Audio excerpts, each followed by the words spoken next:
I took some time off last week to visit an old friend of mine in the hospital.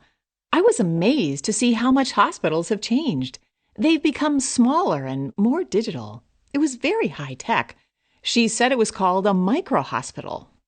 Yes, the growing role of digital technology in medical care is causing a big shift away from traditional inpatient facilities.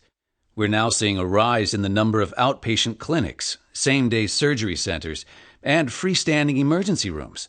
And of course, micro-hospitals, like the one where your friend was a patient. So what exactly is a micro-hospital? It's a kind of neighborhood hospital that has a dozen or so beds for overnight stays. A micro-hospital is usually the central facility in a 2- or 3-story building called a healthplex, which offers emergency, obstetrics, surgical, lab, and radiology services. In the vast majority of cases, patients who use micro-hospitals are treated and sent home in 90 minutes on average. Fewer than 10% are admitted for overnight care. If patients need higher-level care, they can be transferred to a regular full-service hospital. Interesting. What's behind this trend? It boils down to economics. Traditional hospital care is simply too expensive and inefficient when it comes to treating many medical issues.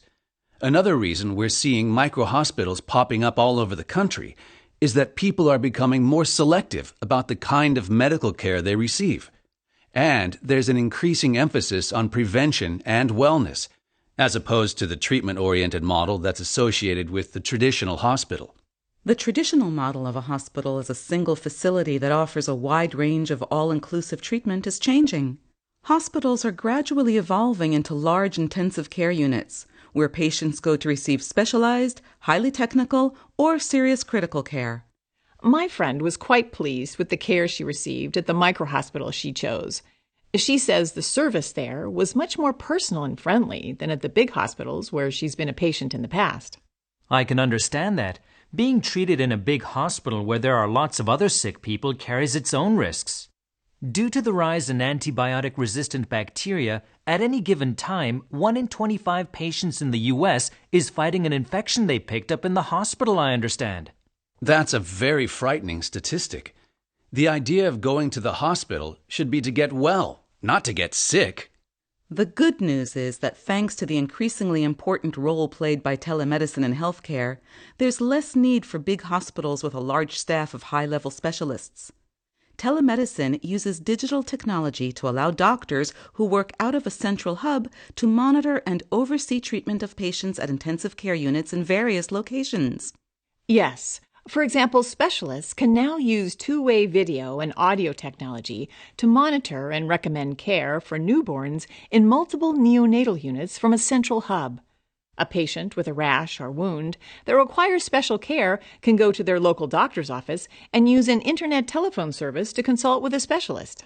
I guess they can also do that via their home computer or mobile phone. Telemedicine also enables GPs to conduct remote face-to-face consultations with experts at big medical centers. My friend's course of treatment includes a telemedicine link between her home and a specialist based at one of those hubs. She's being monitored 24/7, which gives her some much-needed peace of mind. She tells me she's very impressed by the level of care provided by this telemedicine service. Good to hear that.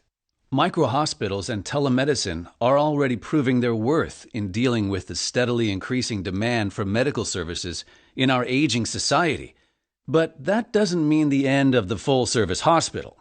They'll always be needed to care for the sickest patients, or for complex and risky surgical procedures. To change the subject slightly, you may have heard that ANA's regional offices are now being designed with a view to optimizing our employees' health. There are lots of standing desks, for example. One office has a wide oak staircase that stretches between the lower and upper floors. That's to encourage staff to walk up and down instead of taking the elevator. The basic idea is to create a working environment that helps people to change their behavior, to be less sedentary, basically. Now stairs are placed front and center to encourage their use. I'm all for that.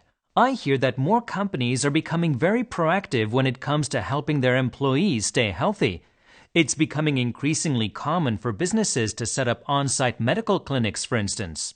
I was surprised to learn that more than half of American businesses offer on-site medical care for employees. That ranges from a single nurse at small firms to teams of primary care physicians and specialists at big blue-chip companies with deep pockets. In-house clinics make a lot of sense, what with the crushing load of healthcare costs that all too many people find themselves having to deal with. Smart companies want a healthy, happy workforce, not to mention the fact that in-house clinics are a valuable hiring and retention tool. Employees like them because they don't make patients wait or feel rushed during consultations with a physician. Here at ANA, we're upgrading our in-house clinic. Our staff can now contact an emergency physician on any weekday. They can also access primary care physicians and specialists, including a dermatologist, a gynecologist, and an orthopedic surgeon.